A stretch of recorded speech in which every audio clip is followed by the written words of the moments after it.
الحمدللہ وکفا والصلاة والسلام علی عباده الذین اصطفى خصوصاً علی افضلہم وخاتم النبیین محمد الامین وعلی آلہ وصحبہ اجمعین اما بعد فاعوذ باللہ من الشیطان الرجیم بسم اللہ الرحمن الرحیم یا ایھا الذین آمنوا لا تقدموا بین یدی اللہ ورسولہ واتقوا اللہ ان اللہ سمیع علیم صدق اللہ العظیم رب اشرح لی صدری ویسر لی امری واحلل عقدۃ من لسانی یفقہوا قولی اللہم ربنا الہمنا رشدنا واعذنا من شرور انفسنا اللہم ارنا الحق حقا وارزقنا اتباعہ وارنا الباطل باطلا وارزقنا اجتنابہ اللہم وفقنا لما تحب وترضى اللہم وفقنا ان نقیم دینک المتین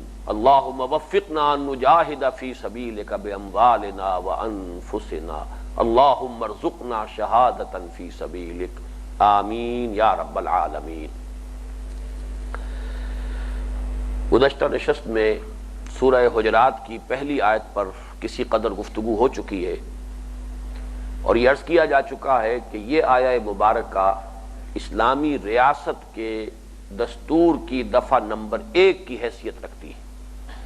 لا تقدموا بین یدی اللہ ورسولہ، مت آگے بڑھو یا مت آگے بڑھاؤ اپنی رائے یا اپنی پسند کو اللہ اور اس کے رسول سے۔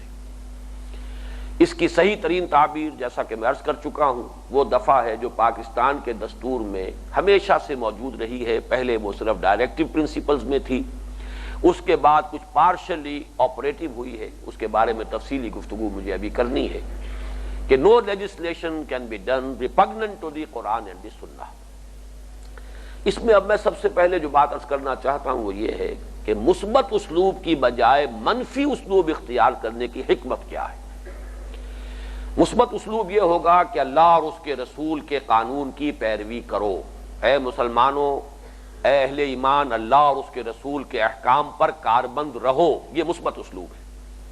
یہاں منفی ہے، لا تقدموا بین یدی اللہ ورسولہ، مت آگے بڑھو اللہ اور اس کے رسول سے، مت آگے بڑھاؤ اپنے آپ کو اللہ اور اس کے رسول سے۔ اس منفی اسلوب میں بڑی گہری حکمت ہے اور اسی لیے میں نے یہ عرض کیا تھا اور اپنا یہ تاثر اور اپنے احساسات آپ کے سامنے رکھے تھے کہ جس شخص نے بھی وہ دفعہ جو ہے اس کے الفاظ قائم کیے اور معین کیے کہ no legislation will be done repugnant to the Quran and the Sunnah، یہ اس کی صحیح ترین تعبیر ہے۔ یہاں بھی منفی اسلوب ہے، یہ نہیں کہا گیا کہ یہاں قانون سازی صرف قرآن اور سنت کی بنیاد پر ہو سکے گی، یہ اور انداز ہوتا کہ اس ملک میں اس ریاست میں قانون سازی صرف قرآن اور سنت کی بنیاد پر ہو سکے گی، یہ نہیں کہا گیا۔ کہا یہ گیا کہ یہاں قرآن اور سنت کے منافی کوئی قانون سازی نہیں ہو سکتی۔ اس منفی اسلوب میں بڑی حکمت ہے۔ اس کی وجہ یہ ہے کہ اس سے مباحات کا دائرہ بہت کھل گیا ہے۔ لمیٹیشنز ہیں صرف کہ یہاں سے آگے نہیں بڑھ سکتے، اس کے اندر اندر مباحات کا دائرہ ہے۔ اگر طے یہ کر دیا جاتا کہ قانون صرف کتاب و سنت کی بنیاد پر بن سکتا ہے تو ہر قانون کے لیے لازم ہو جاتا کہ پہلے اس کے لیے کوئی بنیاد کتاب و سنت میں معین کی جائے۔ اگر کوئی بنیاد آپ کو صراحت کے ساتھ نہیں مل رہی ہے تو گویا کہ قانون سازی کا راستہ بند ہو گیا، دروازے بند ہو گئے، آپ کے ہاتھ بند گئے، کوئی قانون سازی اب نہیں ہو سکتی۔ جب یہ کہا گیا ہے کہ کتاب و سنت کے منافی جب تک کسی شے کو ثابت نہ کیا جائے کہ یہ حرام ہے اس وقت تک یہ مباح ہے، اس کا دائرہ جو ہے وسیع ہے، تو لیجسلیٹو جو ایک فیلڈ ہے وہ ایک دم کشادہ ہو گیا ہے، آپ کے لیے قانون سازی کا دائرہ بہت کھل گیا ہے۔ اس لیے جیسا کہ آپ کو معلوم ہے کہ دین میں اصل جو ہے وہ اباحت ہے۔ اس کے کیا معنی ہے؟ یہ قانونی اور فقہی زبان ہے۔ ہر شے مباح ہے جب تک کہ وہ حرام ثابت نہ کر دی جائے۔ یہ نہیں ہے کہ ہر شے حرام ہے جب تک کہ اسے حلال ثابت نہ کیا جائے۔ ان دونوں میں زمین و آسمان کا فرق ہے۔ اگر ہم یہ کہیں کہ ہر شے حرام ہے جب تک کہ اس کی حلت کی دلیل موجود نہ ہو تو گویا کہ حلال کا دائرہ بہت تنگ ہو جائے گا، حرام کا دائرہ بہت وسیع ہو گیا۔ جب یہ کہا گیا کہ ہر شے حلال ہے، مباح ہے، جب تک کہ اس کی حرمت ثابت نہ کی جا سکے، اب گویا کہ محرمات کا، حرام چیزوں کا دائرہ محدود ہو گیا اور مباحات کا دائرہ کھل گیا۔ اس اعتبار سے صحیح ترین اسلوب یہی ہے دستوری اور قانونی زبان میں کہ لا تقدموا بین یدی اللہ ورسولہ، no legislation will be done repugnant to the Quran and the Sunnah۔ اس سے در حقیقت میں چاہتا ہوں کہ ایک عام تصور جو ہے ہمارے مذہبی طبقات میں اس کا ازالہ ہو جائے۔ وہ بڑا غلط تصور بیٹھا ہوا ہے ذہنوں میں کہ شاید اسلامی قانون جو ہے وہ تو بس پورا کا پورا مدون موجود ہے، اب کسی لیجسلیشن کی، کسی قانون سازی کی ضرورت ہی نہیں ہے۔ ہمارا عام آدمی یہ سمجھتا ہے، اس لیے کہ ایک بات جو ہے بہت عام ہو گئی ہے الحمدللہ کہ وہ ایک بڑی عظیم حقیقت ہے کہ اسلام ایک مکمل ضابطہ حیات ہے، لیکن اب اس کا یہ مفہوم اگر لیا جائے کہ ہمارا جو قانون مدون شکل میں موجود ہے وہ گویا کہ ہر اعتبار سے مکمل ہے اور اس میں اب کسی اور اضافے کی گنجائش ہی نہیں، ضرورت ہی نہیں، تو یہ بہت بڑا مغالطہ ہے۔ لیجسلیشن کی ضرورت ہے، مباحات کا دائرہ بہت وسیع ہے، نئے نئے مسائل پیدا ہوتے ہیں، اور اس کے اعتبار سے جو بھی اسلامی ریاست اب اللہ تعالی ہمیں توفیق دے کہ پاکستان کو ایک حقیقی معنی میں اسلامی ریاست بنا سکیں، اگر صحیح معنی میں اسلامی ریاست یہاں قائم ہوتی ہے تو لیجسلیٹو پروسیس تو جاری ہوگا۔ اس لیجسلیٹو پروسیس ہی کا نام اب یہاں اجتہاد ہوگا، اس لیے کہ قانون سازی جو کرنی ہے اس میں جب حدود معین ہو گیا کہ کتاب و سنت کے منافی نہ ہو، تو گویا کہ اب جو بھی کوشش کرنی ہے، اجتہاد کے معنی کوشش کرنا، جہد سے بنا ہے۔ جہاد کا لفظ بھی جہد سے بنا، اجتہاد کا لفظ بھی جہد سے بنا ہے۔ اجتہاد باب افتعال ہے، اپنے اوپر مشقت جھیلنا، اجتہاد افتعال، تو گویا کہ یہ جو اپنے اوپر مشقت جھیلنا ہے اس لیے کہ ہمیں معلوم ہو جائے کہ جو نئے مسائل پیدا ہوئے ہیں، جو نئی صورتحال ہے، نیو سچویشنز جو ڈیولپ ہوئی ہیں، ان میں شریعت کا وہ منشا کیا ہوگا، کیا قانون سازی کی جائے کہ جو شریعت کے دائرے کے اندر اندر رہے، اور شریعت کے جو بھی ڈائریکٹو پرنسپلز ہیں، شریعت کی جو بھی حکمتیں ہیں، نہ وہ مجروح ہو اور نہ ہی قانونی اعتبار سے کتاب و سنت کے حدود سے تجاوز ہو۔ یہ اجتہاد ہے، اور اس ضمن میں اب میں عرض کر رہا ہوں کہ علامہ اقبال کی وہ رائے 100% درست ہے جو انہوں نے ریکنسٹرکشن میں ظاہر کی ہے۔ دو الفاظ میں یہ چاہتا ہوں کہ دو اصطلاحات تو جو مولانا مودودی کی ہیں اسلامی ریاست کی تعبیر کے لیے وہ بھی آپ کے سامنے رکھ دوں، دو اصطلاحات جو علامہ اقبال نے اختیار کی وہ بھی آپ کے سامنے رکھ دوں۔ میرے نزدیک یہ چاروں اصطلاحات صحیح ہیں۔ مولانا مودودی نے ایک اصطلاح استعمال کی اسلامی ریاست کی تعبیر کے لیے کہ یہ تھیو ڈیموکریسی ہے، یہ نہ تھیوکریسی ہے نہ ڈیموکریسی ہے۔ تھیوکریسی کا مطلب ہوتا ہے ایک مذہبی طبقے کی حکومت، وہ اسلام میں کوئی مذہبی طبقہ نہیں، نہ کوئی برہمنزم ہے، نہ کوئی پاپائیت ہے، نہ کوئی پریسٹ کلاس ہے، کچھ نہیں، لہذا تھیوکریسی اسلام میں نہیں۔ علامہ اقبال نے بھی کہا تو صحیح کہا، قائد اعظم نے بھی کہا تو صحیح کہا، صحیح بات ہے، اسلام میں کوئی تھیوکریسی نہیں، لیکن اسلام میں ڈیموکریسی بھی نہیں، بہی معنی کہ جو ڈیموکریسی کا اصل اصول ہے وہ تو ہے پاپولر سوورنٹی، حاکمیت جو ہے وہ عوام کو حاصل ہے، اور عوام کی لیجسلیٹو اتھارٹی ایبسولوٹ ہے، اس کے نمائندے جو چاہیں قانون بنائیں، اس میں کوئی ریفرنس نہیں ہوگا کہ فلاں مذہب سے یا فلاں آسمانی کتاب کی روح سے فلاں شے حرام ہے، فوربیڈن ہے، کوئی سوال نہیں پیدا ہوتا، عوام کے نمائندے ہیں، پارلیمنٹ ہے، اس کی اکثریت جو چاہے قانون بنا دے۔ تو ڈیموکریسی جو ہے وہ مبنی ہے پاپولر سوورنٹی کے کانسیپٹ پر، اس اعتبار سے اسلام کی اسلامی ریاست مروجہ معنی میں ڈیموکریسی نہیں ہے، اور چونکہ یہاں کوئی مذہبی طبقہ نہیں ہے لہذا تھیوکریسی بھی نہیں ہے، البتہ دونوں کا ایک ایک جز اس میں شامل ہے، تھیو ڈیموکریسی۔ تھیو ایلیمنٹ کیا ہے؟ کتاب و سنت کے احکام، اللہ اور اس کے رسول کے احکام، یہ اس کا تھیو ایلیمنٹ ہے، یہ اس کا مذہبی حصہ ہے، کوئی فرد نہیں، کوئی طبقہ نہیں، کوئی کلاس نہیں، لیکن احکام، اللہ کے احکام، اللہ کے رسول کے احکام، ان سے تجاوز نہیں کیا جا سکتا، یہ تھیو ایلیمنٹ ہے۔ اور ڈیمو ایلیمنٹ کیا ہے کہ اس کے اندر اندر اس دائرے کے اندر جو آزادی دی گئی ہے، امرہم، یہ مباحات کا دائرہ جو ہے یہ امرہم ہے، اور امرہم شورا بینہم، یہ جو معاملہ ہے اس میں باہمی مشورے سے طے کریں، اس میں کسی کو اتھارٹیٹیو انداز اختیار کرنے کا حق حاصل نہیں، کوئی شخص نہیں ہے جو اپنی رائے کو لوگوں کے اوپر ٹھوس سکے، کسی شخص کو ڈکٹیٹ کرانے کا جو ہے حق حاصل نہیں ہے، کتاب و سنت سے دلیل لائے اور منوا لے اپنی بات، مباحات میں اکثریت کی رائے ہو اس کو قبول کر لیا جائے گا۔ تو اس اعتبار سے یہ اس کا ڈیمو ایلیمنٹ ہے، وہ اس کا تھیو ایلیمنٹ ہے، تو تھیو ڈیموکریسی کی اصطلاح مولانا مودودی نے وضع کی اور صحیح ہے۔ دوسری اصطلاح انہوں نے استعمال کی ہے پاپولر وائسجرنسی، ایک ہے پاپولر سوورنٹی، ڈیموکریسی کا بنیادی اصول، اسلام میں خلافت ہے، حاکمیت کی بجائے انسانوں کے لیے خلافت ہے، انی جاعل فی الارض خلیفہ، لیکن یہ خلافت اب اسلام میں سوشل ایوولوشن کا جو پروسیس چلا ہے اس کے روح سے اب یہ خلافت شخصی نہیں ہے. جب تک نبی نبوت کا سلسلہ جاری رہا نبی شخصاً خلیفہ ہوتا تھا اللہ کا، اس لیے کہ جو حاکم ہے اصل اللہ، اس کے ساتھ ہاٹ لائن اس کی اسٹیبلشڈ ہے، اس کی طرف سے احکام آ رہے ہیں، لہذا وہ خلیفہ ہے اپنی ذات میں. یا داؤد انا جعلناک خلیفۃ فی الارض، اے داؤد ہم نے تمہیں خلیفہ بنایا زمین میں. جو بھی نبی ہے وہ خلیفہ ہے. جیسے کہ ایک بڑی پیاری حدیث ہے حضور کی کہ کانت بنو اسرائیل تسوسہم الانبیاء، بنی اسرائیل کی سیاست انبیاء کے ہاتھ میں تھی.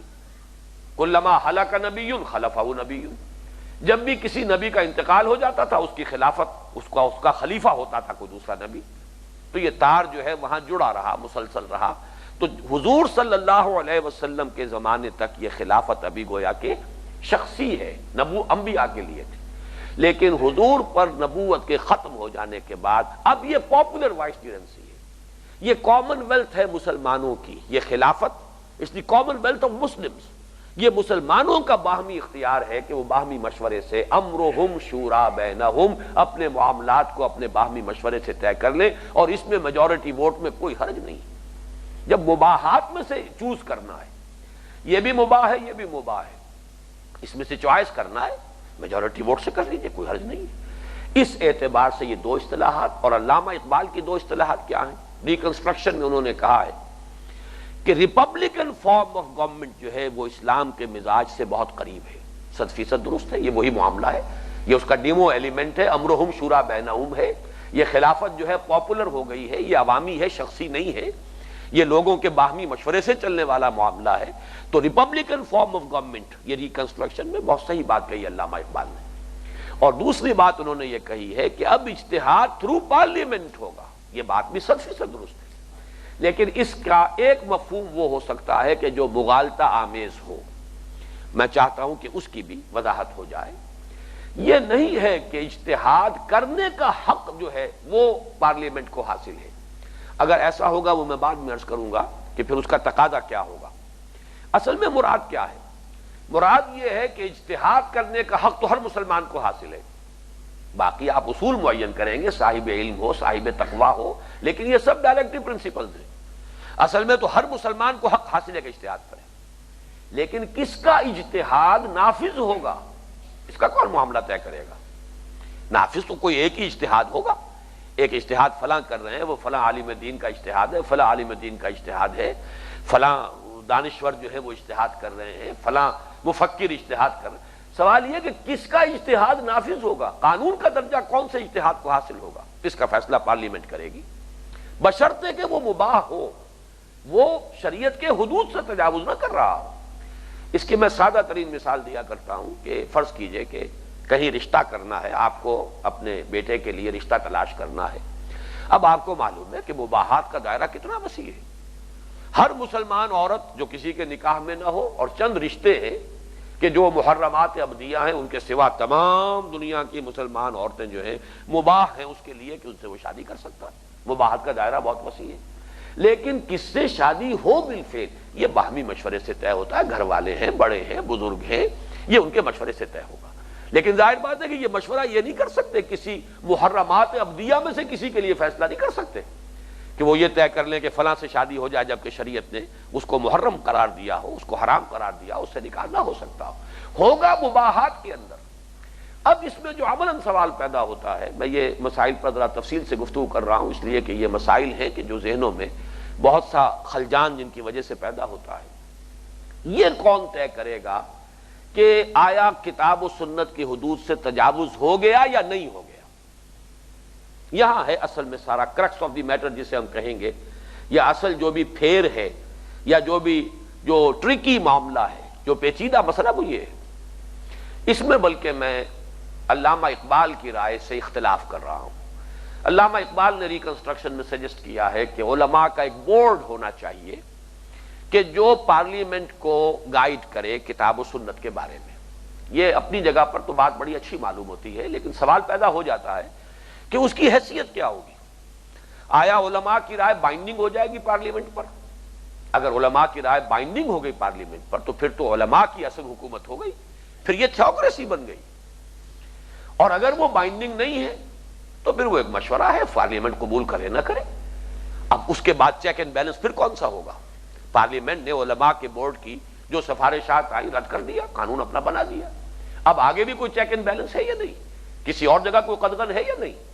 علماء کے بورڈ کی سفارشات تو صرف سفارشات کے درجے میں تھی. چنانچہ یہی ہمارے ہاں ہوا ہے. چونکہ پاکستان میں سمجھتا ہوں کہ شاید واحد ہی ملک ہے جو چونکہ اسلام کے نام پر وجود میں آیا تھا، اسی لیے یہاں پر قرارداد مقاصد بھی پاس ہو گئی. پھر یہ کہ ان مسائل پر گفتگو ہوئی ہے، یہ عملی مسائل ہیں. تو آپ کو یاد ہوگا کہ ایک زمانے میں علماء بورڈ تشکیل دیا گیا تھا باقاعدہ دستور ساز اسمبلی کے ساتھ، لیکن سوال یہی پیدا ہو گیا تھا کہ اس کی سفارشات بائنڈنگ ہوگی یا نہیں. ظاہر بات ہے کہ اگر بائنڈنگ ہو گئی تو ڈیموکریسی کی نفی ہو گئی، روح عصر مجروح ہو گئی.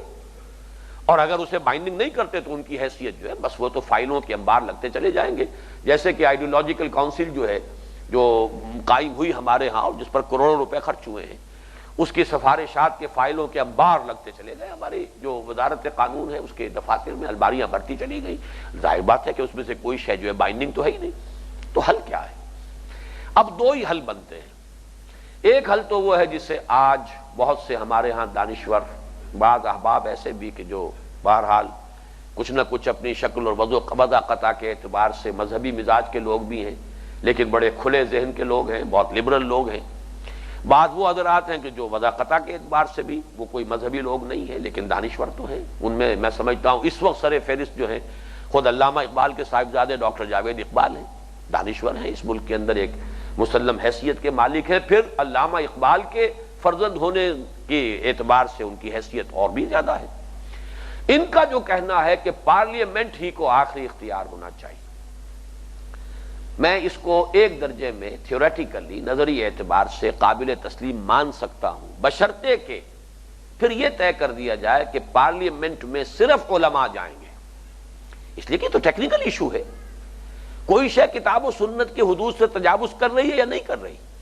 جس شخص نے علم دین حاصل نہیں کیا اسے کیسے معلوم ہوگا، جبکہ اس کی رائے وہاں پر کاؤنٹ کی جائے گی، اکثریت سے فیصلہ ہو جائے گا. اکثریت کے فیصلے میں بسا اوقات ایک شخص کی رائے فیصلہ کن ہو جاتی ہے. وہ تو ادھر 51 اور ادھر 49 یا 50-51 بھی ہو تب بھی 51 کی رائے تو مانی گئی. تو معلوم ہوا ایک ہر رائے اس میں انتہائی مؤثر اور فیصلہ کن ہو سکتی ہے. تو کوئی بھی رائے وہاں ایسے شخص کی نہیں ہونی چاہیے جو کتاب و سنت سے واقف نہ ہو. اگر ایسا کیا جائے تو پھر وہ روح عصر جو ہے جس کو میں کہہ رہا ہوں، زمانے کا تقاضا جو ہے وہ پھر مجروح ہو جائے گا. پھر تو پارلیمنٹ کا بیس جو ہے بہت محدود ہو جائے گا. بلکہ یہ کہا جا سکتا ہے کہ ووٹ بھی صرف وہی دیں جو صاحب علم ہوں، اس لیے کہ وہی تو چنیں گے. انہیں گیس کرنا ہے، انہیں ایسس کرنا ہے کہ کوئی شخص کتاب و سنت کی مہارت رکھتا ہے یا نہیں رکھتا، تو وہ کم سے کم اسے خود بھی تو کچھ نہ کچھ کتاب و سنت کا عالم ہونا چاہیے یہ رائے قائم کرنے کے لیے کہ فلاں شخص جو ہے وہ کتاب و سنت میں مہارت رکھتا ہے یا نہیں رکھتا. اس اعتبار سے تو پھر وہ روح عصر جو ہے اس کے تقاضے بالکل مجروح ہو جاتے ہیں اور وہ پھر بہت محدود بن جاتا ہے بیس. پاپولر جو ہے اس کے اندر ساورنٹی کو تو خیر چھوڑ دیجئے، پاپولر پارٹیسپیشن بھی نہیں رہتی، عوامی سطح پر ان کا کوئی عمل دخل سرے سے رہتا ہی نہیں.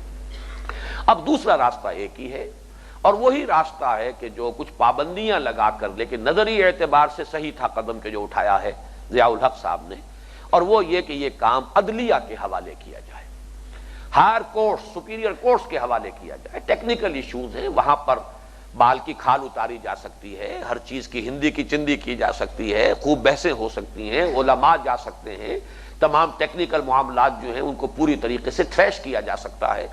لہذا عدالت، سپیریئر کورٹس اگرچہ جو قدم اٹھایا ضیاء الحق صاحب نے، اس میں تو دو اعتبارات سے غلطی ہے.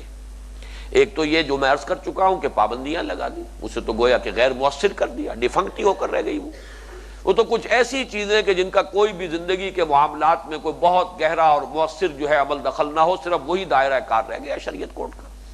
مالی معاملات نہیں رہے، آئلی معاملات نہیں رہے. یعنی یہ تو میں سمجھتا ہوں کہ ایک باٹم ہے، سٹارٹنگ پوائنٹ ہے. جیسا کہ میں نے پچھلی نشست میں عرض کیا تھا کہ اجتماعی زندگی کا نقطہ آغاز جو ہے وہ تو رشتہ ازدواج ہے، خاندان کا ادارہ وجود میں آتا ہے. اب اس کے لیے بھی قانون جو ہے اس کے معاملے میں شریعت کوڈ کے دائرے سے باہر سارے معاملات. اور مالیات وہ اہم ترین مسئلہ ہے آج کی زندگی کا. بین الاقوامی سیاست بھی جو ہے وہ اقتصادیات کے گرد گھومتی ہے. جیسے کہ آپ کو معلوم ہے آج کل ٹریڈ وار شروع ہوئی ہے امریکہ کے اور یورپ کے مابین، تو معلوم ہوا کہ یہ تو اصل چیزیں جو ہے بین الاقوامی سیاست میں بھی فیصلہ کن کی ہے، تو ان کو بھی دائرے سے خارج۔ تو اس اعتبار سے ایک تو یہ لمیٹیشنز جو عائد کی گئی، 2 ہتھکڑیاں 2 بیڑیاں، دوسرے یہ کہ اس کا رتبہ جو ہے عام دوسری کورٹ سے کم تر رکھا گیا، اس کے ججز کی اپوائنٹمنٹ اور پھر ان کا ڈسمسل وغیرہ کے قوانین جو ہیں، قواعد، اس کے اعتبار سے اس کا وہ مقام اور اس کا وہ وقار نہیں ہے کہ جو ہونا چاہیے۔ اس اعتبار سے ان دونوں چیزوں کو ختم کر دیا جائے تو میرے نزدیک پھر اصولی بات یہی ہے کہ کتاب و سنت کے تجاوز ہو رہا ہے یا نہیں ہو رہا کسی معاملے میں، کوئی اجتہاد واقعتاً اجتہاد ہے، اجتہاد تو تبھی کہلائے گا جبکہ وہ کتاب و سنت کے دائرے کے اندر ہو، یا یہ کہ اس سے تجاوز کر گیا ہے، اس کا فیصلہ جو ہے وہ عدلیہ کے حوالے کیا جائے۔ البتہ یہ کہ اس میں ضرورت ہوگی کہ ریویو کی گنجائشیں کافی رکھی جائیں، اس لیے کہ ٹو ایئر از ہیومن، وہ جو ججز بیٹھے ہوں گے وہ بھی انسان ہی ہوں گے، ان پر بھی مختلف اوقات میں مختلف اثرات جو ہیں وہ پڑ سکتے ہیں، ان سے اپنی خطا بھی ہو سکتی ہے، تو اس طرح نہ سمجھا جائے سیکروسینکٹ بنا دیا جائے کسی چیز کو کہ ایک دفعہ فیصلہ آ گیا تو بس ابدی ہے، ریویو کی گنجائش اس میں کافی رہنی چاہیے۔ باقی یہ کہ اصل معاملہ یہی ہے کہ جو جدید تصور ریاست ہے اس کے جو 3 آرگنز ہیں، جوڈیشری، ایگزیکٹو اور لیجسلیچر، اس میں دستور کی کسٹوڈین جو ہے وہ اعلیٰ عدالتیں ہوتی ہیں، جو بھی شہری حقوق ہیں جن کی ضمانت دستور میں دی گئی ہے، اگر ان کی کہیں خلاف ورزی ہوتی ہے تو عدالت کا کنڈا کھٹکھٹایا جاتا ہے۔ اسی طرح اگر یہ دفعہ موجود ہے no legislation will be done repugnant to the Quran and the Sunnah, تو پارلیمنٹ میں بحثیں ہو رہی ہیں، گفتگویں ہو رہی ہیں، قانون بن گیا ہے، اجتہاد کر دیا پارلیمنٹ نے، لیکن آیا یہ اجتہاد واقعتاً اجتہاد ہے یا یہ کتاب و سنت کی حدود سے تجاوز کر گیا ہے، اس کا فیصلہ اعلیٰ عدالتیں کریں گی، لیکن وہ اعلیٰ عدالتیں قانون سازی نہیں کریں گی، وہ تو صرف یہی ہے کہ کسی قانون کو کلی یا جزوی طور پر قرار دے دیں کہ یہ کتاب و سنت کے منافی ہے، اس کی فلاں دفعہ یا یہ پورا قانون، وہ کل عدم ہو جائے گا، لیکن پھر لیجسلیشن جو ہوگی پھر قانون سازی پارلیمنٹ کے تھرو ہوگی، اور اس کا پھر منطقی طور پر ایک نتیجہ یہ نکلے گا کہ تمام جو جماعتیں ہوں گی پارلیمنٹ میں، خاص طور پر حکومتی پارٹی، وہ علماء کا اپنا بورڈ بنائے گی تاکہ پہلے سے وہ ایکسرسائز ان فیوٹیلیٹی ثابت نہ ہو کہ ساری محنت بھی کریں، ایک بل پاس بھی کروائیں، قانون بنوائیں، اور وہ یہ کہ اگر ہم نے پہلے سے احتیاط نہیں کی ہے اور کتاب و سنت سے کی حدود کو ملحوظ نہیں رکھا ہے تو کوئی بھی شہری ہے وہ جائے گا عدالت کا کنڈا کھٹکھٹائے گا اور اسے نل اینڈ وائڈ کروا لے گا، تو پھر وہ پہلے سے احتیاط کریں گے۔ یہ تو گویا کہ خود بخود جب ایک چیز چل پڑتی ہے تو پھر اس کے تقاضے اور اس کی احتیاطیں جو ہیں وہ خود بخود ملحوظ رہنی شروع ہو جاتی ہیں، یہ تو ہوگا گویا کہ سیلف ایڈجسٹنگ پروسیس، لیکن بنیاد اس کے سوا کوئی نہیں۔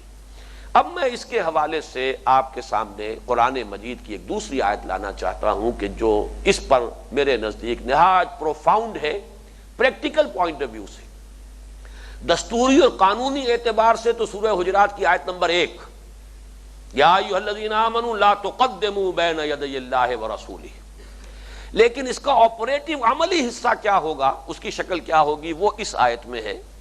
سورہ نساء کی آیت نمبر 59 ہے، ویسے تو 2 آیتیں ہیں یہاں، لیکن اس وقت ذرا آگے کریں، یا ایھا الذین آمنوا اطیعوا اللہ واطیعوا الرسول، یہاں سے لو، یہ بس ٹھیک ہے۔ دیکھیے یہ ہے وہ پازیٹیو انداز جس کا میں نے ذکر کیا تھا۔ جب اس کی تعمیل ہوگی اس دفعہ کی تو وہ گویا کہ یہ اصول ہے جو سورہ نساء کی آیت نمبر 59 میں آئے، یا ایھا الذین آمنوا اطیعوا اللہ واطیعوا الرسول واولی الامر منکم فَإِن تَنَازَعْتُمْ فِي شَيْءٍ فَرُدُّوهُ إِلَى اللَّهِ وَالرَّسُولِ إِن كُنتُمْ تُؤْمِنُونَ بِاللَّهِ وَالْيَوْمِ الْآخِرِ ذَلِكَ خَيْرٌ وَأَحْسَنُ تَأْوِيلًا۔ اہل ایمان، اب یہ مثبت انداز ہے، اہل ایمان اطاعت کرو اللہ کی اور اطاعت کرو اس کے رسول کی صلی اللہ علیہ وسلم، اور اپنے میں سے اولی الامر کی۔ پھر اگر تم کسی معاملے میں جھگڑ پڑو، تنازع ہو جائے، اختلاف ہو جائے، تو لوٹا دو اسے اللہ اور اس کے رسول کی طرف، اگر تم ایمان رکھتے ہو اللہ پر اور یوم آخر پر، یقیناً یہی راستہ بہتر بھی ہے اور نتیجے کے اعتبار سے عمدہ ہے۔ یہ آیہ مبارکہ جو ہے اس اعتبار سے بہت پروفاؤنڈ ہے، ذرا غور کیجئے۔ اطیعوا 3 ادارے یہاں آئے ہیں، اطاعت جن کی گویا کہ کی جا سکتی ہے، اللہ کی اطاعت، رسول کی اطاعت، اولو الامر منکم کی اطاعت، جو بھی حکام تم میں سے ہوں۔ اس میں سب سے پہلے میں اس تیسرے کو نوٹ کر لینا چاہتا ہوں۔ قرآن مجید نے کہیں یہ معین نہیں کیا کہ یہ اولو الامر کیسے وجود میں آئیں گے، انسٹال کیسے ہوں گے، کوئی الیکشن ہوگا، کوئی مشورہ ہوگا، کوئی سلیکشن ہوگا، کوئی نامزدگی ہوگی، کیا ہوگا کہیں نہیں طے کیا۔ خود خلافت راشدہ میں ہمارے سامنے حضور صلی اللہ علیہ وسلم نے کسی کو نامزد نہیں کیا، مسلمانوں نے باہمی مشورے سے حضرت ابو بکر کو خلیفہ بنا لیا، حضرت ابو بکر نے حضرت عمر کو رضی اللہ تعالیٰ عنہما خلیفہ نامزد کر دیا، مشورے سے کیا لیکن نامزدگی ہو گئی۔ حضرت عمر نے کچھ فیصلہ نہیں کر پائے کہ کس کو وہ نامزد کرے، تو 6 افراد کا ایک بورڈ بنا دیا، بلکہ شاید 8 افراد کا یا 6 کا، بہرحال ایگزیکٹ سینس مجھے اس وقت یاد نہیں ہے، 6 7 8 افراد کا، کہ وہ طے کریں گے اپنے میں سے کسی کو وہ معین کر لیں۔ پھر حضرت علی کا جو ہوا ہے معاملہ، وہ چونکہ فتنے کا وقت تھا، کیوس تھا، اور اس وقت حضرت عثمان رضی اللہ تعالیٰ عنہ کی جو شہادت کا حادثہ فاجعہ ہوا تھا، اس کی وجہ سے بڑے اب نارمل حالات تھے، لیکن بہرحال ایک اعتبار سے مشابہ ہو گیا ہے حضرت صدیق اکبر رضی اللہ تعالیٰ عنہ کی جو خلافت تھی، اسی کے گویا کہ مشابہ حضرت علی کی بھی ہے کہ وہ بھی بہرحال مسلمانوں کے مشورے سے ہوئی ہے، کسی نامزدگی سے نہیں ہوئی۔ تو یہ 4 ہمارے سامنے، یا 3 کہہ لیجئے، 3 مختلف جو ہے راستے ہمارے سامنے آئے۔ پھر ایک راستہ بعد میں آیا ہے، اور اس پر ہمارے ہاں فقہا نے پھر باقاعدہ ایک رائے ظاہر کی ہے، اور وہ مسئلہ یہ ہے کہ اگر متغلب ہو، کوئی متسلط ہو جائے، کوئی ایک شخص ہے وہ اپنی طاقت کے بل پر آ کر حکومت کے اوپر قبضہ کر لیتا ہے، اب کیا کیا جائے؟ یہ نہ نامزد کیا گیا، نہ باہمی مشورے سے ہوا، نہ کچھ ارباب حل و عقد نے اسے معین کیا، نہ مسلمانوں کے استصواب سے ہوا، وہ تو اپنے طاقت کے بل پر آ گیا، متغلب متسلط، اس کا کیا کیا جائے؟ اس میں اگرچہ بہت ہی توہین آمیز الفاظ اپنے ایک مضمون میں اختیار کیے ہیں ڈاکٹر جاوید اقبال صاحب نے، مجھے دکھ ہے اس پر۔ فقہا نے اس میں رائے دی ہے کہ متغلب بھی اگر مسلمان ہے تو اس کی اطاعت بھی جائز ہے، اگرچہ کوشش کی جانی چاہیے اس کو بدلنے کی، لیکن بہرحال لازم نہیں، فرض نہیں کیا گیا ہے، اس لیے کہ اگر فرض کر دیا جاتا پھر تو کسی متغلب کی اطاعت جو ہے جائز نہ رہتی، اور پھر ہر وقت جو ہے بغاوت لازم ہو جاتی، اور یہ پریکٹیکل مسئلہ نہیں ہے، پریگمیٹک انداز ہے فقہا اسلام کا، انہوں نے جو حقائق ہیں اور جو بھی کوئی چیز ہو سکتی ہے عملی، اس کو پیش نظر رکھا ہے، اسے لازم قرار نہیں دیا ہے، واجب قرار نہیں دیا ہے، اور اس کی اطاعت بھی جائز ہوگی۔ اس کے حوالے سے میں کہہ رہا ہوں کہ دیکھیے اس آیت نے صرف ایک شرط معین کی ہے، منکم، ہونا چاہیے مسلمان، منکم سے باہر نکل گیا تو پھر گویا کہ وہ اس فہرست سے خارج ہو گیا۔ اس کے بعد تو پھر مسئلہ دوسرا ہے، آپ مجبور ہیں، کوئی غیر مسلم حکمران آ گیا ہے، غیر مسلم کوئی قوم آ گئی ہے، اس نے آپ کو غلام بنا لیا، وہ بات دوسری ہوگی، لیکن اس آیت کے دائرے سے اب مسئلہ خارج ہو گیا۔ اس آیت کے دائرے میں رہے گا منکم، اولی الامر منکم، جبکہ وہ صاحب امر تم میں سے ہو تو اطاعت کرو اللہ کی اور اس کے رسول کی، اور اپنے میں سے صاحب امر کی۔ یہ جو میں نے اتنی مفصل بحث کی ہے وہ اس لیے کی ہے تاکہ یہ بات بھی سامنے رہے کہ حکومت کیسے بنے، اولو الامر کیسے وجود میں آئیں، اس کا تعلق ہے سوشل ایوولوشن کے پروسیس سے۔ یہ ابھی پروسیس جاری تھا حضور صلی اللہ علیہ وسلم کے بعد بھی، یہ ارتقاء جو ہے تمدنی ارتقاء کا عمل جاری رہا ہے، لہذا یہاں کوئی شکل معین نہیں کی گئی۔ بالکل وہ مثال جو میں نے بعض مواقع پر پہلے بھی دی ہے کہ میں نے سنا یہ ہے کہ چین میں ایک روایت تھی، ہے چینیوں کے ہاں عورت کا جو نسوانی حسن ہے اس کا ایک حصہ یہ بھی سمجھا جاتا ہے ضروری کہ پاؤں چھوٹے ہوں، تو بچپن میں ہی لوہے کے جوتے پہنا دیے جاتے تھے تاکہ پاؤں جو ہے بڑھے نہ، پاؤں چھوٹا رہے۔ اگر اسی طریقے سے اس وقت کوئی اصول معین کر دیا جاتا، کوئی طریقہ کار کہ تم میں سے اولو الامر کیسے وجود میں آئے گا، تو گویا کہ وہ لازم ہو جاتا۔ اور یہ جو ابھی گروتھ ہو رہی تھی نوع انسانی کے فکر میں اور تمدنی ارتقاء میں جو ابھی پیش رفت ہو رہی تھی، ان کو پھر اکوموڈیٹ کرنا ممکن نہ رہتا، لہذا اس مسئلے کو قرآن نے ٹچ ہی نہیں کیا۔ اولو الامر کیسے وجود میں آئیں گے، صرف ایک بات رکھی ہے، اولو الامر منکم، یہ اولی الامر تم میں سے ہونے چاہیے۔ اب دوسری بات پر آئیے، اطیعوا اللہ و اطیعوا الرسول و اولی الامر منکم۔ نوٹ کرنے کی بات یہ کہ اطیعوا کا فعل امر 2 مرتبہ آیا، تیسری مرتبہ نہیں آیا، حالانکہ دونوں دوسری شکلیں بھی ممکن تھی۔ اطیعوا ایک دفعہ آ جاتا تو جیسے بریکٹ کے باہر کی ہر رقم جو ہے وہ بریکٹ کے اندر کی تمام رقوم سے ضرب کھاتی ہے، اطیعوا اللہ والرسول و اولی الامر منکم، تب یہ تینوں کے اندر اطاعت آ جاتی ہے۔ اور آیا ہے اولی الامر کے ساتھ، جب اطاعت کا لفظ نہیں آیا تو گویا کہ وہی اطاعت کا سابقہ امر جو ہے وہ اس پر بھی اپلائی کر رہا ہے لیکن دو جگہ پر ریپیٹ کیا گیا، ایک جگہ نہیں، یہ بھی کسی حکمت کی بنیاد پر ہے۔ یہ بھی ہو سکتا تھا یا ایھا الذین آمنوا اطیعوا اللہ واطیعوا الرسول واطیعوا اولی الامر منکم، تیسری مرتبہ بھی اطیع ہوا تھا۔ لیکن دو ممکنہ صورتیں چھوڑ کر یہ شکل جو اختیار کی گئی، یہ کیوں؟ تاکہ معین ہو جائے کہ مستقل بالذات اطاعتیں، مستقل بالذات اطاعتیں، مطلق اطاعتیں، دائمی اطاعتیں دو ہیں، اللہ کی اطاعت، اس کے رسول کی اطاعت۔ تیسری اطاعت مستقل بالذات نہیں ہے، مطلق نہیں ہے، دائمی نہیں ہے، بلکہ یہ مقید ہے، اللہ اور اس کے رسول کی اطاعت کے دائرے کے اندر اندر ہے، فی المعروف ہے۔ پھر یہ کہ اس کا جو ہے نہ اطلاق ہے نہ دائمی ہے، اولو الامر بدل سکتا ہے، اس کے بعد کے اولو الامر کا کوئی اور حکم آ سکتا ہے، وہ بھی اگر مباح ہے اس کا حکم بھی مانا جائے گا اگر وہ مباح کے درجے سے خارج نہیں ہے۔ لیکن دو اطاعتیں مطلق ہیں، دائم ہیں، مستقل ہیں، اپنی ذات میں مستقل ہیں۔ اس میں خاص طور پر میں اس لیے تکرار کر رہا ہوں کہ یہاں اہل قرآن یا منکرین سنت کا جو معاملہ ہے، موقف، اس کا رد ہو جائے پوری طرح۔ جس طرح اطاعت جو ہے اللہ کی مطلق ہے، دائم ہے، مستقل ہے، اسی طرح اطاعت رسول کی بھی مطلق ہے، دائم ہے، مستقل ہے، اپنی جگہ پر مستقل، دائم اور مطلق اطاعت۔ یہ اطاعت کے لفظ کو دوبارہ لا کر اس میں یہ بات جو ہے اللہ تعالیٰ نے گویا کہ خود بخود واضح کر دی، یا ایھا الذین آمنوا اطیعوا اللہ واطیعوا الرسول واولی الامر منکم۔ اولی الامر میں صرف ایک شرط تم میں سے ہونا چاہیے، نمبر دو اس کی اطاعت مطلق نہیں ہے۔ اب اس کی وضاحت کی گئی، فَإِن تَنَازَعْتُمْ فِي شَيْءٍ، فرض کیجئے اولو الامر کہتا ہے یہ شے جو ہے جائز ہے، کچھ لوگ کہتے ہیں نہیں ناجائز ہے۔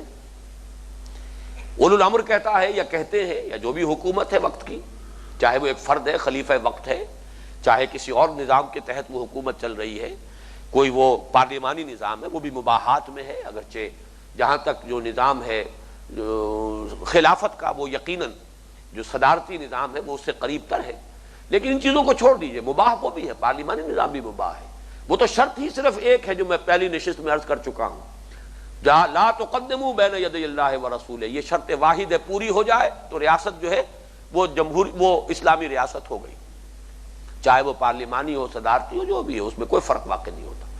اس اعتبار سے چاہے جمع کا صیغہ ہو چاہے واحد کا فرد ہو، اولو الامر، ہو سکتا ہے اختلاف پیدا ہو جائے، اس کی رائے میں ایک شے جائز ہے اور جبکہ کچھ لوگوں کی رائے یہ ہے کہ ناجائز ہے، یا جو بھی نظام ہے پارلیمنٹ ہے اس کی اکثریت کہہ رہی ہے کہ یہ چیز جائز ہے، ہمیں حق حاصل ہے کہ ہم یہ اجتہاد کریں، قانون بنا دیں، اور کوئی ایک ہی فرض کیجئے کہ وہ شہریوں میں سے ہے مسلمان جو کہتا ہے کہ نہیں ناجائز ہے، تنازع تو ہو گیا، جھگڑا ہو گیا، اختلاف ہو گیا۔ فَإِن تَنَازَعْتُمْ فِي شَيْءٍ فَرُدُّوهُ إِلَى اللَّهِ وَالرَّسُولِ، اگر جھگڑا ہو جائے تمہارے مابین، اختلاف ہو جائے تو لوٹاؤ اسے اللہ اور اس کے رسول کی طرف، یعنی دلیل مطلق وہی ہوگی، اللہ کا کوئی فرمان، رسول کا کوئی فرمان، اور کوئی تیسری دلیل مطلق نہیں ہے، مستقل نہیں ہے، دائم نہیں ہے۔ یہاں وہ مسئلہ ہے جس پر گفتگو میں کر چکا ہوں، یہ کون فیصلہ کرے گا آخر؟ یہ بڑا ایک عملی معاملہ ہے، اللہ بھی ہمارے سامنے حاضر موجود نہیں ہے، نہ ہم اس سے گفتگو کر سکتے ہیں، نہ ہی رسول اب موجود ہیں۔ جب تک رسول موجود تھے صلی اللہ علیہ وسلم، آخری فیصلہ ان کا ہو جاتا تھا، وہ خود مطاع مطلق تھے، وہ خود ہی معیار ہے صحیح اور غلط کے مابین، حد فاصل ہے حق اور باطل کے مابین، اس لیے وہ تو آخری حکم ان کا تھا، آخری فیصلہ ان کا تھا۔ لیکن اب کیا ہو، یہ ہے وہ مسئلہ جس کے بارے میں میں نے عرض کیا تھا کہ یا تو آپشن یہ ہے کہ آپ پارلیمنٹ کو اس کا اختیار دے دیں، تو پھر یہ ہے کہ لازم ہوگا کہ پارلیمنٹ کی رکنیت صرف اصحاب علم کے لیے وقف ہو جائے، مخصوص ہو جائے، جس سے روح اصل مجروح ہو جاتی ہے۔ یا پھر یہ ہے کہ آپ کو بورڈ بنائیے، بورڈ کا مسئلہ بھی یہ ہوگا کہ آیا اس کی بات بائنڈنگ ہوگی یا نہیں ہوگی، یا آیا سفارشات ہیں محض۔ اور تیسری بات پھر یہی ہے عمل، کہ اب یہ عدلیہ کے حوالے کیا جائے، دستور کی کسٹوڈین جو ہے وہ جوڈیشری ہوتی ہے، جو سپیریئر کورٹس ہیں وہ طے کریں، اگر وہ قرار دے دیں کہ یہ شے کتاب و سنت کے حدود سے متجاوز ہو گئی ہے تو اسے کالعدم قرار دے سکے۔ یہی ہے جو اسلامی ریاست کا قابل عمل جو اس وقت معاملہ ہے، اس کو میں نے تفصیل سے آپ کے سامنے رکھ دیا۔ اصل آیہ مبارکہ جس پر ہم جس پر مطالعہ کر رہے ہیں، غور کر رہے ہیں، وہ سورہ حجرات کی آیت نمبر 1 ہے، یا ایھا الذین آمنوا لا تقدموا بین یدی اللہ ورسولہ۔ اب آگے چلیے اس آیت کا بقیہ حصہ، واتقوا اللہ، اور اللہ کا تقوی اختیار کرو۔ دیکھیے یہ جو تقوی ہے یہ یہاں پر صرف اللہ کے لیے آیا ہے، رسول کے لیے نہیں آیا۔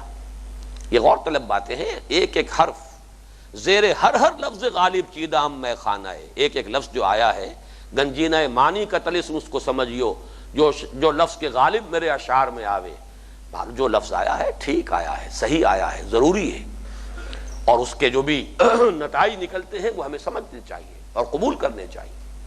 تقویٰ صرف اللہ سے، بلکہ میں اس کے حوالے سے آج ایک بڑی بنیادی بات آپ کے سامنے رکھ رہا ہوں۔ بعض حیثیتیں ایسی ہیں جس میں اللہ اور اس کا رسول بریکٹڈ ہیں، ایک وحدت کی حیثیت رکھتے ہیں، وہ دونوں مل کر ایک انسٹیٹیوشن کی شکل اختیار کرتے ہیں۔ اطاعت اللہ کی، اطاعت رسول کی، لازم، دونوں لازم، جس کا کہ یہاں پر آ گیا لا تقدموا بین یدی اللہ و رسولہ، اللہ اور اس کے رسول سے آگے مت بڑھو۔ اسی طرح محبت اللہ کی، محبت رسول کی، بریکٹڈ، اللہ کی محبت، اللہ کے رسول کی محبت۔ قل ان کان آباؤکم وابناؤکم واخوانکم وازواجکم وعشیرتکم واموال اقترفتموها وتجارۃ تخشون کسادها ومساکن ترضونها احب الیکم من اللہ ورسولہ وجہاد فی سبیلہ فتربصوا حتی یاتی اللہ بامرہ واللہ لا یہدی القوم الفاسقین۔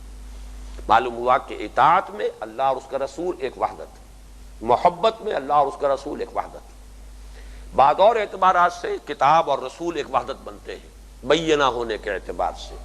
لم یکن الذین کفروا من اہل الکتاب والمشرکین منفکین حتی تأتیہم البینہ رسول من اللہ یتلو صحفا مطہرۃ فیہا کتب قیمہ۔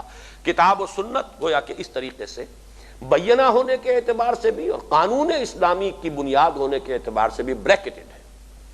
آگے ذرا ایک اعتبار سے فرق ہے، اللہ کے لیے عبادت ہے، رسول کے لیے عبادت نہیں ہے۔ عبادت صرف اللہ کی، وہی ذات واحد عبادت کے لائق، زبان اور دل کی شہادت کے لائق۔ یہ لفظ جو ہے رسول کے ساتھ کہیں نہیں آئے گا۔ سورہ آل عمران میں تو آیا مبارکہ ہے بہت کہ کسی نبی اور رسول کے شایان شان نہیں ہے کہ اللہ تو اسے کتاب دے اور رسالت سے سرفراز کرے اور پھر وہ لوگوں سے کہے کونو عبادا لی، کہ میرے بندے بن جاؤ، میری عبادت اختیار کرو، ولیکن کونو ربانیین۔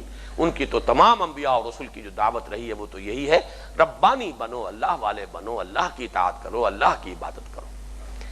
اسی طریقے سے تقویٰ صرف اللہ کے لیے، جہاں بھی کہیں لفظ تقویٰ آئے گا وہ اللہ کے لیے آئے گا۔ البتہ ان دونوں کا جو متبادل ہے رسول کے لیے وہ لفظ اتباع ہے۔ پیروی صرف رسول کی ہو سکتی ہے، اللہ کی نہیں ہو سکتی۔ اللہ خالق ہے، وراء الورا ہے، ثم وراء الورا، اس کی قدرت مطلق، اس کا علم مطلق، وہ ہر احتیاج سے ماورا، منزہ، پاک، لہذا پیروی، اتباع یہ اللہ کا نہیں ہو سکتا، اتباع رسول کا ہوگا۔ گویا کہ یہ دو الفاظ جو ہیں ان میں جو ہے ایک اختلاف کہہ لیجئے، فرق واقع ہو گیا۔ عبادت اللہ کی ہے، تقویٰ اللہ کا ہے، اتباع اللہ کے رسول کا ہے صلی اللہ علیہ وسلم۔ اللہ کے رسول کی عبادت نہیں اور اللہ کا اتباع نہیں، یہ گویا کہ ایک دوسرے کے بالمقابل ہے، وہاں عبادت اور یہاں اتباع۔ تو فرمایا واتقوا اللہ۔ یہاں ایک نقطہ نوٹ کیجئے کہ کسی بھی نظام کے لیے، کسی بھی اجتماعیت کے لیے محض دستور اور قانون کافی نہیں ہے۔ روح باطنی جو ہے اسلام کے نظام اجتماعی، اسلامی ریاست کی، وہ تقویٰ ہے، واتقوا اللہ۔ چنانچہ ایک عجیب ہے، یہ میں نے آج ہی کاؤنٹنگ کی ہے، اصل میں اس سے پہلے اگرچہ سینکڑوں تو خیر نہیں، محاورتاً تو سینکڑوں مرتبہ بھی کہہ سکتا ہوں، لیکن 20 مرتبہ تو درس میں نے اس سورہ مبارکہ کا بہرحال دیا ہے، لیکن بعض چیزیں ہر موقع پر ذہن جو ہے منتقل ہوتا ہے نئی باتوں کی طرف۔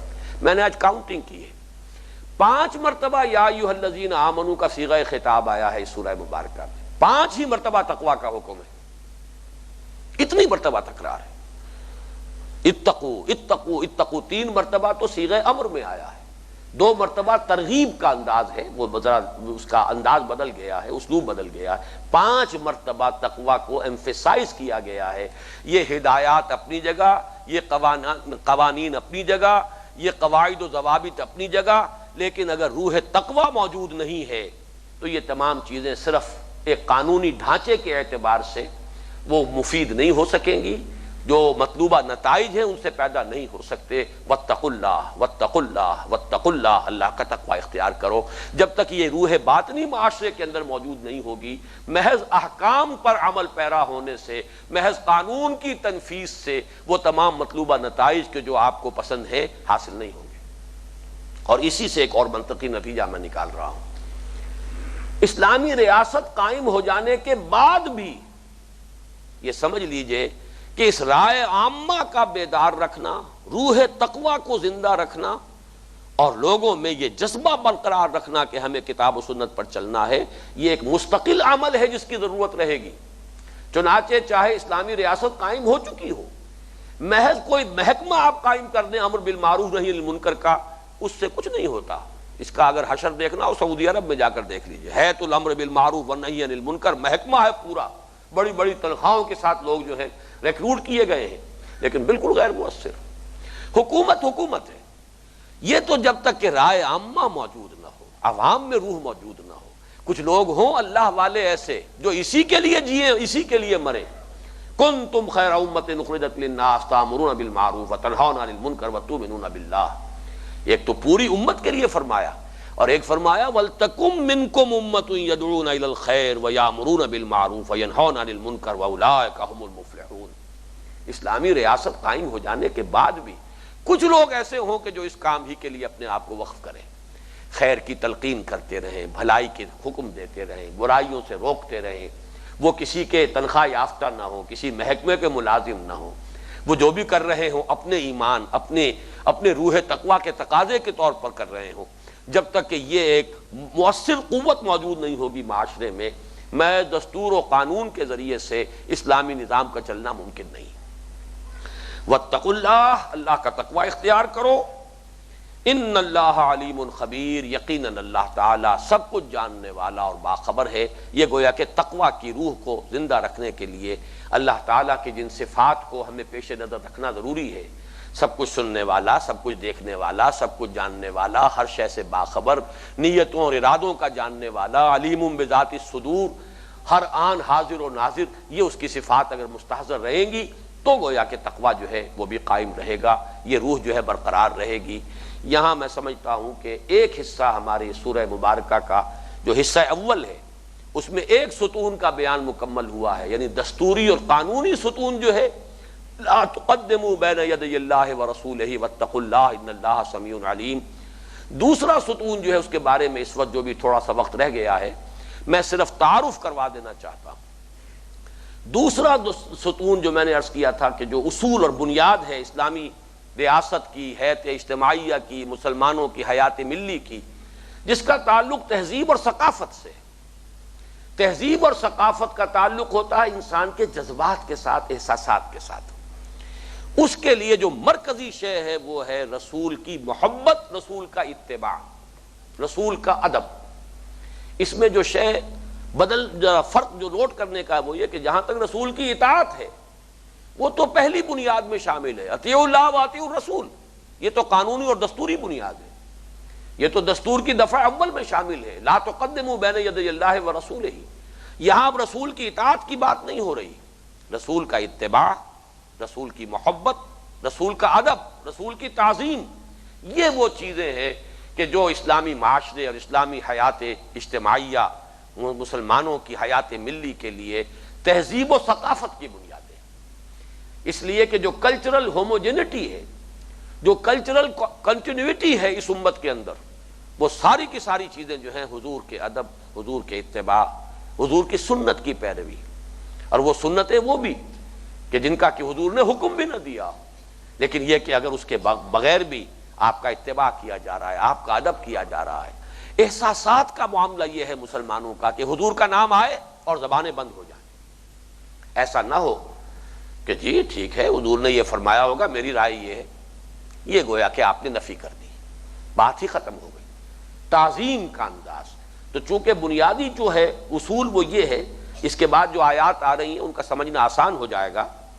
فرمایا یا ایھا الذین آمنوا لا ترفعوا اصواتکم فوق صوت النبی ولا تجہروا له بالقول کجہر بعضکم لبعض ان تحبط اعمالکم وانتم لا تشعرون۔ اہل ایمان مت بلند کرو اپنی آوازوں کو نبی کی آواز سے، اپنی نبی کی آواز کے اوپر، فوق صوت النبی، مت بلند کرو اصواتکم، اپنی آوازوں کو، فوق صوت النبی، نبی کی آواز سے اوپر، ولا تجہروا لہ بالقول، اور نہ ہی بلند آوازی کے ساتھ بات کرو ان سے، کجہر بعضکم لبعض، جیسے کہ بلند آوازی سے تم گفتگو کرتے ہو آپس میں ایک دوسرے کے ساتھ، ان تحبط اعمالکم، مبادا تمہارے تمام اعمال حبط ہو جائیں۔ یہ ان جو ہے یہاں پر مخافتاً ان، اندیشہ ہے، ڈرتے ہوئے کہ کہیں ایسا نہ ہو کہ تمہارے تمام اعمال حبط ہو جائیں، اکارت ہو جائیں، ضائع ہو جائیں، وانتم لا تشعرون، اور تمہیں پتہ بھی نہ چلے۔ اب دیکھیے، نوٹ کیجئے، حضور کی آواز سے اپنی آواز کو بلند کرنا، کوئی حضور کے نافرمانی نہیں ہو رہی، کسی حکم کو رد نہیں کیا جا رہا، محض سوء ادب ہے، محض بے ادبی ہے، تعظیم کے خلاف ہے، لیکن کس درجے وعید ہے، ان تحبط اعمالکم، تمہارے تمام اعمال کے حبط ہو جانے کا اندیشہ ہے۔ وجہ کیا ہے؟ دیکھیے، وہی مثال ذہن میں لائیے جو سورہ مائدہ میں فرمایا گیا کہ جس شخص نے ایک انسان کو بھی ناحق قتل کر دیا، فکانما قتل الناس جمیعا، گویا کہ اس نے تمام انسانوں کو قتل کر دیا۔ اسی طرح یہ سوء ادب جو ہے نبی کی شان میں، نبی کی جناب میں، یہ مسلمانوں کی حیات ملی کی بنیاد کو ڈھا دیتی ہے۔ اس لیے فرمایا کہ تمہارے سارے اعمال، تمہاری نیکیاں، یہ سب کے سب حبط ہو جائیں گی، اکارت ہو جائیں گی، اور تمہیں پتہ بھی نہیں چلے گا۔ اس لیے کہ کوئی بظاہر تو آدمی کہے گا میں نے کوئی گناہ نہیں کیا، کوئی معصیت نہیں کی، کوئی کبیرہ گناہ نہیں کیا، کوئی حضور کے حکم کو ٹالا نہیں، کچھ بھی نہیں ہے، مطمئن رہے گا۔ لیکن یہ کہ بلا اس کے کہ اسے اندازہ ہو سکے، اور بغیر اس کے کہ اسے اس کا شعور ہو، وانتم لا تشعرون ان تحبط اعمالکم، تمہارے تمام اعمال حبط ہو جائیں۔ بظاہر بات عقلی سطح پر دیکھیے تو کچھ ایسی ہے کہ بڑی معمولی سی بات ہے، آواز کا آواز سے بلند ہو جانا، بلند آوازی سے ایک دوسرے سے گفتگو کر لینا، لیکن جان لو آگے چل کر آئے گا اسی سورہ مبارکہ، وَاعْلَمُوا أَنَّ فِيكُمْ رَسُولَ اللَّهِ، مقام پہچانو ان کا، یہ اللہ کے رسول ہے۔ اور وہاں تفصیل سے بات ہوگی، لیکن یہاں پر بھی میں حوالہ دے رہا ہوں، نوٹ کیجئے اس کا مفہوم کیا ہے کہ محمد الرسول اللہ صلی اللہ علیہ وسلم ہمارے لیے صرف ایک حیثیت رکھتے ہیں کہ آپ اللہ کے رسول ہیں، ہماری تو ایک ہی نسبت ہے، آپ رسول، ہم امتی۔ لیکن صحابہ کرام کی تو بہت سی نسبتیں تھیں، کوئی حضور کے خسر تھے، حضرت ابو بکر خسر ہے، حضرت عمر خسر ہے، اور داماد بیٹے کے درجے میں ہوتا ہے۔ اے ابو بکر، مبادا کہیں تم اپنی اس حیثیت کو پیش نظر رکھو اور ان کی اس حیثیت کو پیش نظر رکھو۔ حضرت عائشہ، حضرت حفصہ بیویاں ہیں، حضور شوہر ہیں، بیوی اور شوہر کا رشتہ ہے، لیکن یہ کہ اے عائشہ اور اے حفصہ، خبردار، یہ اللہ کے رسول ہیں، تمہارا شوہر ہونا اپنی جگہ، لیکن یہ کہ یہ تمہارے شوہر ہیں، لیکن ان کی جس حیثیت کو ہمیشہ ملحوظ رکھنا ہے وہ یہ کہ اللہ کے رسول، وَاعْلَمُوا أَنَّ فِيكُمْ رَسُولَ اللَّهِ، جان لو تمہارے مابین یہ اللہ کے رسول ہیں محمد ابن عبداللہ ابن عبد المطلب، اس میں کوئی شک نہیں، عباس کے بھتیجے ہیں، بھتیجا بھی بیٹے کے درجے میں ہے، رضی اللہ تعالی عنہ، بیٹے ہیں، حضرت حمزہ کے بھتیجے ہیں، بیٹے کے درجے میں ہیں، لیکن حمزہ امتی ہے، محمد رسول ہے، عباس امتی ہے، محمد رسول ہے صلی اللہ علیہ وسلم رضی اللہ تعالی عنہما۔ اس اعتبار سے ہوشدار کے رہبر دم تیغ قدم رہو، ہوشیار رہو، خبردار رہو، یہ تلوار سے زیادہ کی دھار سے زیادہ تیز اور بال سے زیادہ باریک راستہ ہے جہاں کھڑے ہو۔ ادب گاہیست در زیر زمین از عرش نازک تر، نفس گم کر دمی آیت جنید و باید دی جا۔ اب یہ جو ہے لا ترفعوا اصواتکم فوق صوت النبی ولا تجہروا لہ بالقول کجہر بعضکم لبعض ان تحبط اعمالکم وانتم لا تشعرون۔ سوال پیدا ہوتا ہے کہ ہم سے کس طور سے یہ متعلق ہوگا؟ تعویل خاص کے اعتبار سے اس پس منظر میں اس وقت صحابہ کرام کے طرز عمل کے اعتبار سے تو بات بالکل واضح سمجھ میں آتی ہے، مؤدب بیٹھے رہے، اور صحابہ کرام کے بارے میں آتا ہے ایسے بیٹھتے تھے حضور کے سامنے کہ محسوس ہوتا تھا کہ شاید ان کے سروں پر پرندے بیٹھے ہوئے ہیں، کہ ذرا سی گردن میں بھی جنبش ہو گئی تو اندیشہ ہے کہ پرندہ اڑ جائے گا، اس طریقے سے مؤدب ہوتے تھے، اتنا حضور کا ادب ملحوظ رکھتے تھے۔ حضور سوال کرتے تھے تب بھی جواب میں بھی ایسا نہیں کہ جلدی کریں، پہل کرنا اور آگے بڑھ کر بات کرنا جو ہے وہ تو وہی جو اعراب باہر سے آتے تھے، یہ ان کا طرز عمل ہے۔ مومنین صادقین کا طرز عمل تو یہ نہیں تھا۔ جو مہذب تھے، جن کا تزکیہ ہوا تھا، جن کی تربیت ہو گئی تھی، ان کا طرز عمل تو یہ تھا کہ حضور سوال بھی کرتے تھے تو پہلا جواب یہ ہوتا تھا اللہ و رسولہ عالم، اللہ اور اس کا رسول بہتر جانتے ہیں، ہم کیا بتائیں، ہم کیا عرض کریں۔ وہ تو جب دوبارہ آپ سوال کرتے تھے تب پھر کچھ جو بھی اپنی سمجھ میں آیا مختصر ترین جواب دے کر خاموش ہو جانا، یہ طرز عمل تھا۔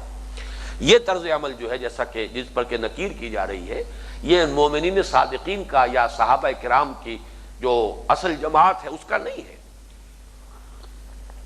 بلکہ وہ تازہ نو مسلم لوگ، بدو لوگ جو اسلام لے آئے تھے، ان کا طرز عمل ہے۔ تو سوال یہ پیدا ہوتا ہے کہ ہم کیسے عمل کریں۔ یہ بھی ایک جذباتی معاملہ ہے، احساسات کا معاملہ ہے۔ جہاں تک اطاعت کا تعلق ہے وہ میں عرض کر چکا ہوں، وہ تو دفعہ نمبر 1 میں آ چکی، لا تقدموا بین یدی اللہ ورسولہ۔ ہمارا یہ انداز ہونا چاہیے کہ جہاں کوئی ہم بات کر رہے ہوں، گفتگو کر رہے ہوں، اور ظاہر بات ہے ہر شخص جو ہے صاحب عقل ہے، وہ اپنی عقل لڑا رہا ہے، اپنی منطق لڑا رہا ہے، اپنا نظریہ، اپنی رائے پیش کر رہا ہے۔ جہاں کہیں یہ بات آئے کہ حضور نے یہ فرمایا ہے، زبان بند ہو جانی چاہیے۔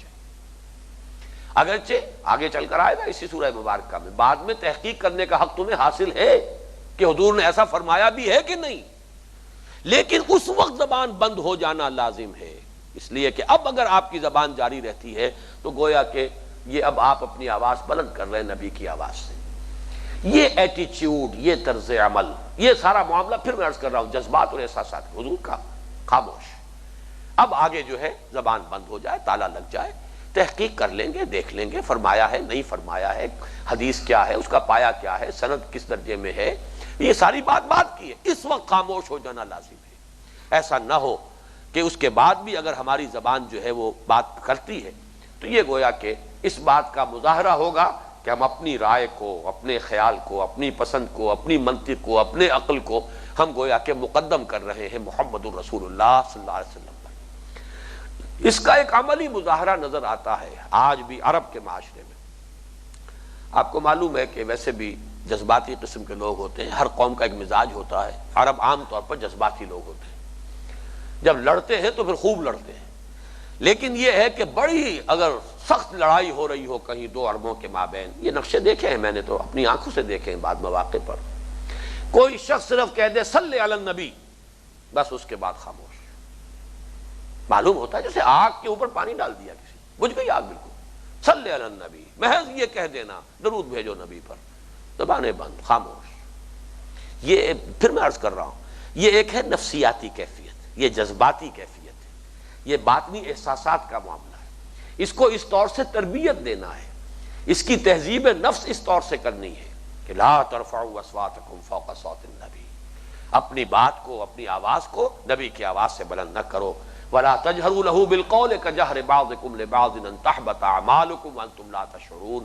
اور بظاہر تو بہت ہی آؤٹ آف پروپورشن معلوم ہو رہا ہے معاملہ کہ کیا کیسے ہے کہ سارے اعمال ہم تو جائیں گے، ذرا سا سوء ادب، ذرا سی تعظیم کی کمی ہو گئی، ذرا سی بے ادبی کا معاملہ ہو گیا، کوئی معصیت نہیں، کوئی حکم جو ہے اس کی خلاف ورزی نہیں کی گئی، بہت آؤٹ آف پروپورشن ہے بظاہر، لیکن میں مثال دے چکا ہوں۔ ایک انسان کو بھی ناحق قتل کر دینا فکأنما قتل الناس جميعا، اس لیے کہ تمدن انسانی کی بنیاد یہی ہے، اگر اس کی جڑ کٹ گئی تو تمدن کی جڑ کٹ گئی۔ اسی طرح اس مسلمانوں کی حیات ملی کا اصول ہے، یہ ستون ہے، اس ستون کو نقصان پہنچا تو پوری حیات ملی جو اس کو ذوق پہنچے گا۔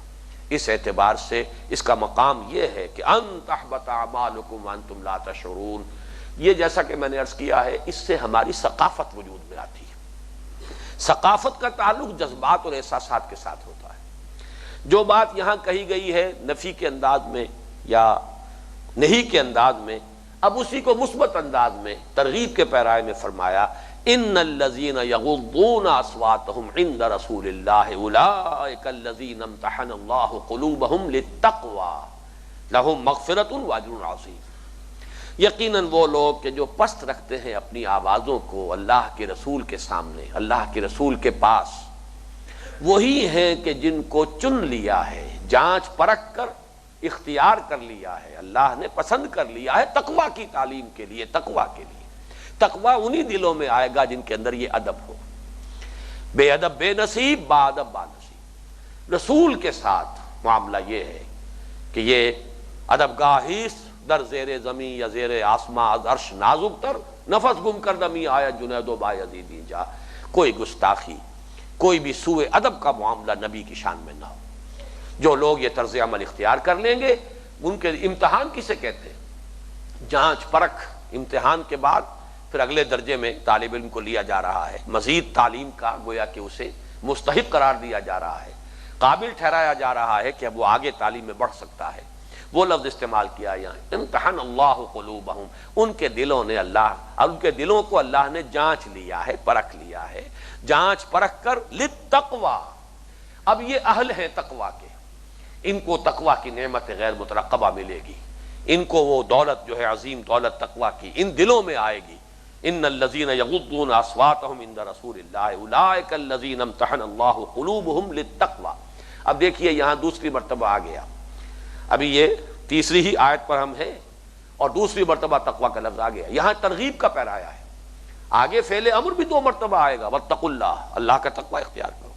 لیکن پہلی آیت میں واتقوا اللہ ان اللہ سمیع علیم، یہاں ان الذین یغضون اصواتهم عند رسول اللہ اولئک الذین امتحن اللہ قلوبہم للتقویٰ لہم مغفرۃ واجر عظیم، ان کے لیے مغفرت ہے اور بہت بڑا اجر ہے، بہت بڑا ثواب ہے۔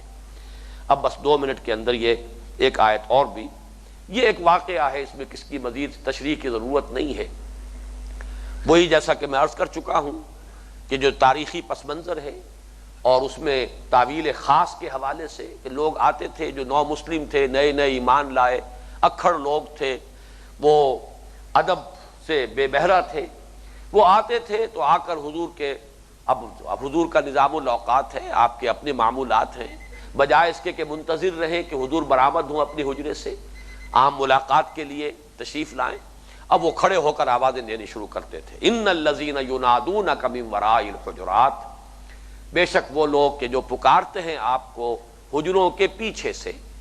ورا کا لفظ جو ہے وہ سامنے اور پیچھے دونوں کے لیے آتا ہے، یعنی پار سے۔ ظاہر بات ہے کہ حجرہ ہے حضور کا، حضرت عائشہ کا حجرہ ہے، حضرت حفصہ کا حجرہ ہے، حضور وہاں ہیں، تشریف فرما ہے، قیلولہ فرما رہے ہیں، جو بھی آپ کا معمول ہے، لیکن اب لوگ باہر کھڑے ہو گئے ہیں تو گویا کہ یہ دیواروں کے باہر سے، یہاں پہ حجرات سے مراد دیواروں کے پرے سے، دروازوں کے باہر سے آواز دے رہے ہیں، یا محمد اخرج علینا، اے محمد باہر تشریف لائیے، ہم حاضر ہوئے ہیں، ہمیں بات کرنی ہے۔ تو ان الذین ینادونک من وراء الحجرات اکثرهم لا یعقلون، جو یہ طرز عمل اختیار کرتے ہیں ان کی اکثریت عقل سے بے بہرہ ہے، عقل انہیں حاصل نہیں ہے، سمجھ حاصل نہیں ہے۔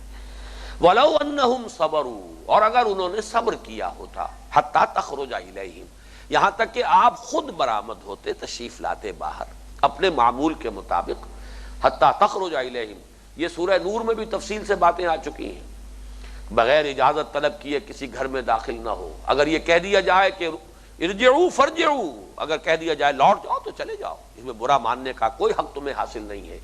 اگر پہلے سے وقت طے کیے بغیر آیا ہے کوئی شخص تو اسے یہ نہیں سمجھنا چاہیے کہ اس کا حق ہے کہ وہ شخص جو ہے اس سے ملاقات کرے، وہ تو یہ ہے کہ اگر اس کے معمولات اجازت دیں گے ملاقات کرے گا۔ اگر کہا جائے ارجعوا فرجعوا، اگر کہا جائے لوٹ جاؤ تو لوٹ جاؤ۔ تو یہ تو عام مسلمانوں کو بھی تعلیم دی گئی ہے، یہ عام مسلمانوں کے مجلسی آداب ہیں، یہاں معاملہ جو ہے محمد الرسول اللہ صلی اللہ علیہ وسلم کا ہے۔ وَلَوْ أَنَّهُمْ صَبَرُوا حَتَّى تَخْرُجَ إِلَيْهِمْ، اگر انہوں نے صبر کیا ہوتا یہاں تک کہ آپ خود برآمد ہوتے، ان کی طرف تشریف لاتے، لَكَانَ خَيْرًا لَهُمْ، یہ ان کے لیے بہت بہتر ہوتا۔ وَاللَّهُ غَفُورٌ رَحِيمٌ، اللہ غفور ہے، رحیم ہے۔ چونکہ یہ بدنیتی کے ساتھ نہیں ہو رہا ہے، یہ ان کا اپنا ایک انداز ہے، اکھڑ پنا ہے، ابھی مہذب نہیں ہوئے ہیں، ابھی تہذیب و تربیت اس سے انہیں ابھی حصہ نہیں ملا ہے، اس اعتبار سے اگرچہ گرفت بھی ہو گئی، روک بھی دیا گیا، مذمت بھی ہو گئی، لیکن یہ کہ واللہ غفور الرحیم، آئندہ کے لیے احتیاط رکھے تو باقی جو کچھ ہے، پہلے جو کچھ ہو گیا ہے، اللہ تعالیٰ معاف فرمانے والا ہے، رحم فرمانے والا ہے۔ بارک اللہ لی ولکم فی القرآن العظیم ونفعنی وإیاکم بالآیات والذکر الحکیم۔